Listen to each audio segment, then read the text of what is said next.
Welcome to Retirement DNA Podcast. I'm Dwayne Johnson. And I'm Aaron Johnson.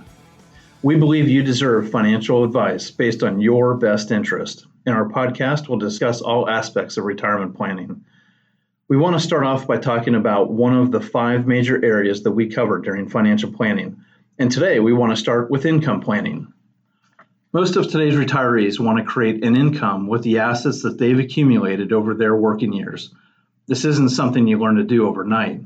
It goes against what they've been doing for the last 40 years. Now it's time to transition from saving and accumulating as much as possible to making sure that your assets can create an income to last your lifetime while not having to take pay cuts when the market goes down. The 5 areas of income planning we're going to cover today are Social Security, expenses, inflation, having a spousal plan, and different income sources. And we're going to start with Social Security. With Social Security, what I like to do with clients is tell them, I'd like you to make a list of your Social Security questions. Make 2 appointments at the Social Security department and go in and ask those same questions to 2 different people. Well, what do you think is going to happen? You're going to come out real confused, aren't you? And it's not because the people at the Social Security department don't know what they're doing. It's typically because there's over 500 different ways that you can take Social Security benefits. And that's why it's important to work with somebody that has software and knows about Social Security planning. And let's talk about some of the factors to consider when looking at retirement with Social Security. And number 1, you need to know what your cash needs are. If you're contemplating early retirement and you have sufficient resources, meaning maybe traditional pensions, investments, and other sources of income, you can be more flexible about when to take your Social Security benefits. Now, if you'll need your Social Security benefits to make ends meet, you may want to consider positioning or postponing retirement or work part-time until you reach your full retirement age, or even longer, so that you can maximize those benefits. Another thing we look at is your life expectancy and where's that break-even point. Taking Social Security early reduces your benefits, but you also receive monthly checks for a longer amount of time when doing that. On the other hand, taking Social Security later results in fewer checks during your lifetime, but the credit of waiting means that each check is going to be a little bit larger. And at what age are you going to break even? Now, typically, what we have found is it usually is around that 13-year mark, maybe 11 to 13 years with most people is when that break-even point is going to happen. Also, knowing what your full retirement age is.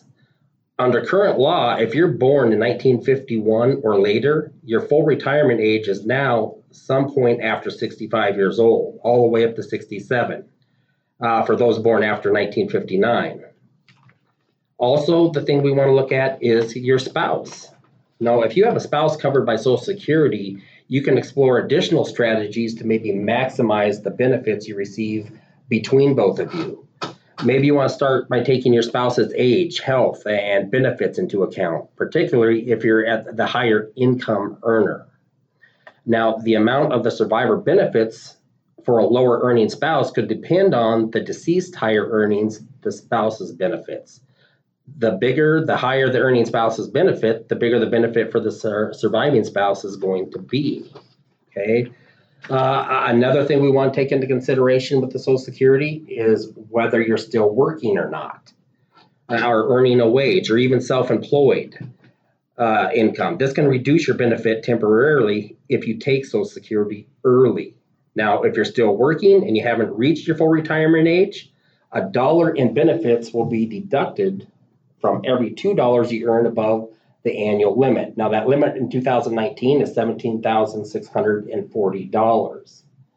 So starting the month you hit your full retirement age, though, you're no longer going to have to worry about them taking money from you, because after 66 years old or full retirement, that's no longer going to happen. And let's let Aaron talk a little bit too about expenses here. So we also want to take a look at your expenses, and this is one of the most important areas that we need to know. Your whole plan is based off what you're going to spend in retirement. What are your expenses now? What are they going to be in retirement? Some expenses will decrease. You may pay off the mortgage. You won't have to travel to and from work each day. You may eat lunches out less, but other things may increase.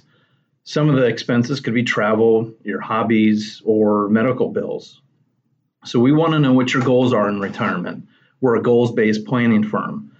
So those goals could be things such as golf, travel, gardening, or visiting kids and grandkids. But you also have your day-to-day fixed expenses, things like your utilities, your insurance, food, maybe a mortgage payment. Those things have to get paid every month. And our goal is to make sure that those fixed expenses are guaranteed. That way, no matter what happens with the stock or bond market, you know that those expenses are going to be taken care of. We want your income plan to be based off of math and not the market. Now, also, a good income plan also takes into account inflation. And I can tell you, by far, this is probably one of the biggest mistakes we see people make when they come into our office, is not taking inflation into account when they're putting together a plan. Now, average annual inflation at this point for the past 30 years has been right around 3.22%. Now, that doesn't sound bad until we realize that at that rate, prices will double every 20 years. But it gets much worse than that, because it isn't just the arithmetic doubling, it's compounding. So just as a compound interest can multiply your savings, compound inflation can multiply the effects of inflation as well. And, if we look back, let's just look back in 1974. What were you paying for a gallon of milk back then? Right around $1.39. A loaf of bread, it was 28 cents. A postage stamp, they were 8 cents back then. So you can see what the effects of inflation can do. And if you say you need a $5,000 a month net income as your goal for retirement, well, we want to make sure that your income increases to keep up with the pace of rising costs of the goods and services, to make sure that your plan is going to work with inflation. The next section is spousal planning. We want to make sure that both spouses are provided for you should something happen to one spouse. So a good spousal plan is a necessity. This could be done by having survivorship options on pensions, naming beneficiaries on your accounts correctly. Could be through the use of life insurance, or even using joint income annuities. But this type of planning is especially important when one spouse might have the majority of the assets in his or her name, or has a guaranteed income, like with a pension.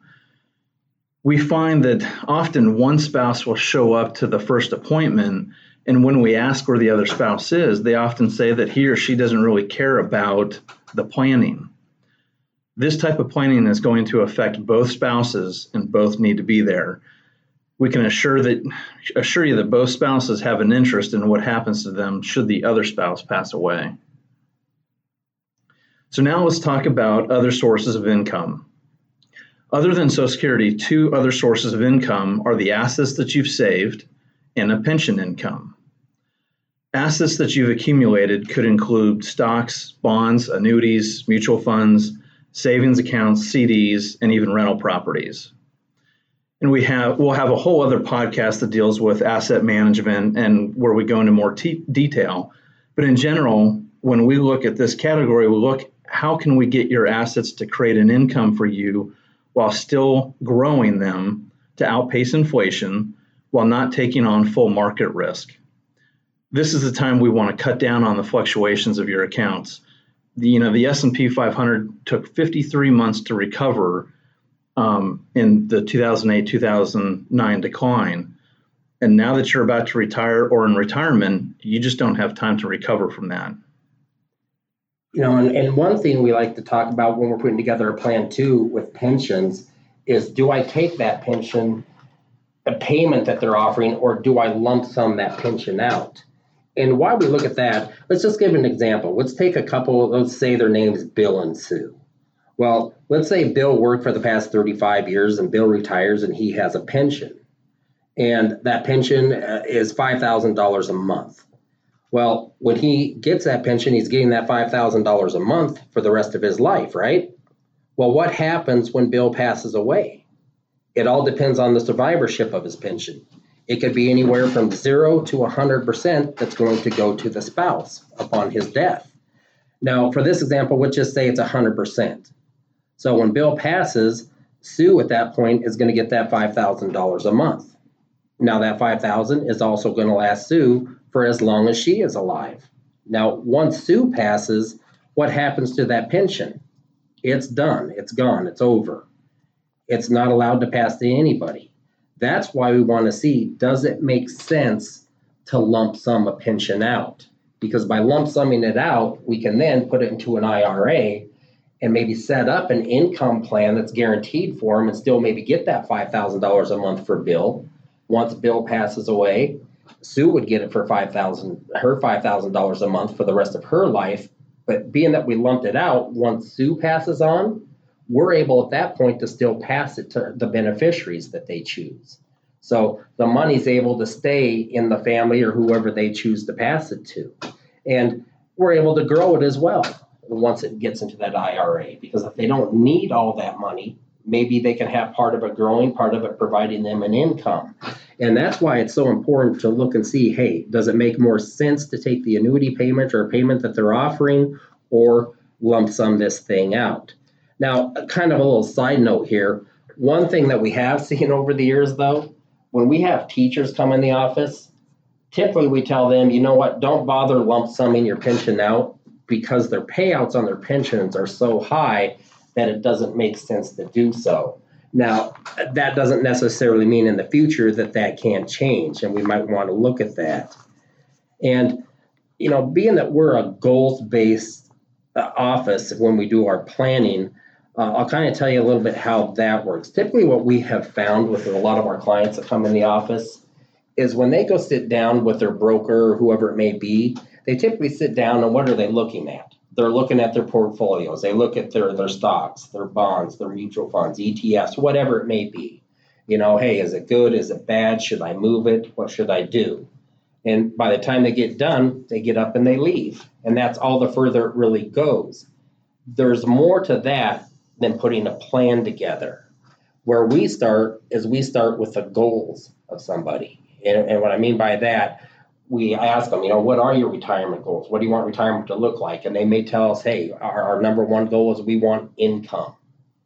Well, when you say income, how much income do you want? Well, I want that $5,000 a month. Do you want that to be net? Do you want that to be gross? Well, we want that to be net. Okay, well, why do you need that $5,000 a month? Well, we want to travel, we want to golf, we want to spend time with our grandkids, whatever those goals may be. But once we have a clear, defined list of what their goals are, it's a whole lot easier for us to develop a strategy using the tools, meaning the portfolio tools, the stocks, bonds, mutual funds, annuities, whatever it may be, to put that plan together to make sure they reach their goals for retirement. Our main goal at the Dwayne Johnson Group and Bridger Financial Services is to make sure that our clients know that they can make it to and through retirement and can spend with confidence during those years. We want to make sure that they have financial security in any economy. Thank you for listening to the Retirement DNA podcast today. If you have any questions or would like to sit down with us for initial consultation and see if you're on track to meet your secure retirement, please give us a phone call at 951-244-6702. Again, the number is 951-244-6702. If you like what you've heard today, please subscribe to our bi-weekly podcast, and please tell your friends or family if you think they could benefit from hearing the information. Also, check us out at the Dwayne Johnson Group, DwayneJohnsonGroup.com and BridgerFinancialServices.com. Thank you and have a great day. Investment advisory services offered through Bridger Financial Services, LLC, a registered investment advisor in the state of California. Insurance products and services are offered through Dwayne Johnson Group, LLC, affiliated company. Investing involves risk, including the potential loss of principal. Any references to protection, safety, or lifetime income generally refer to fixed insurance products, never securities or investments. Insurance guarantees are backed by the financial strength and claims paying abilities of the issuing carrier. This podcast is intended for informational purposes only. It is not intended to be used as the sole basis for financial decisions, nor should it be construed as advice designed to meet the particular needs of an individual situation. Dwayne Johnson Group, LLC is not permitted to offer, and no statement made during the show shall constitute tax or legal advice. Our firm is not affiliated with or endorsed by the U.S. government or any governmental agency. The information and opinions contained herein provided by third parties have been obtained from sources believed to be reliable, but accuracy and completeness cannot be guaranteed by Dwayne Johnson Group, LLC.